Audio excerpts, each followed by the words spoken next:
focus to the external sector. The current account deficit for the first half of 22-23 stood at 3.3% of GDP. The situation has shown improvement in Q3 22-23 as imports moderated in the wake of lower commodity prices, resulting in narrowing of the merchandise trade deficit. Further, services exports rose by 24.9% year-on-year in Q3 22-23, driven by software, business and travel services. Global software and IT services spending is expected to remain strong in 2023.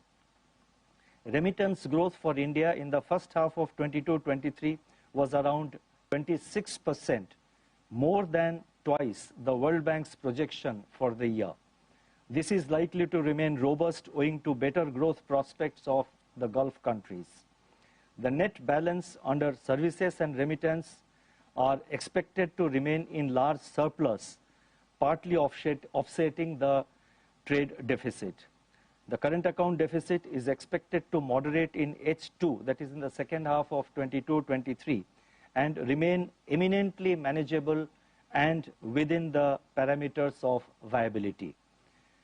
On the financing side, net foreign direct investment, that is FDI flows, remain strong at $22.3 billion during April to December 22.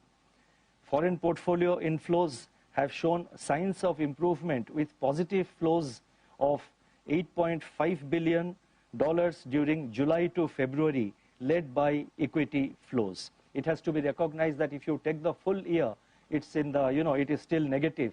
But the point I'm making is that from July onwards, the foreign portfolio investments, the foreign portfolio flows have picked up. Of course, it has seen a kind of a up and down, month on month. But overall, from July onwards, it is a positive flow, positive inflow of 8.5 billion between July to February 6th.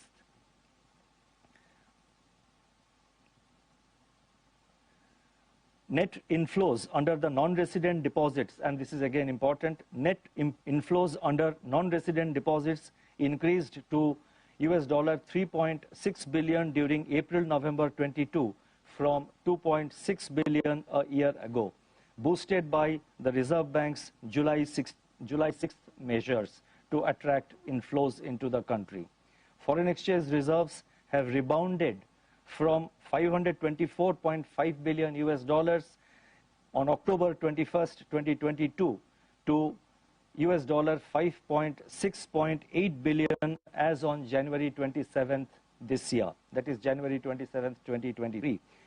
And this covers around 9.4 months of projected imports of 2022-23.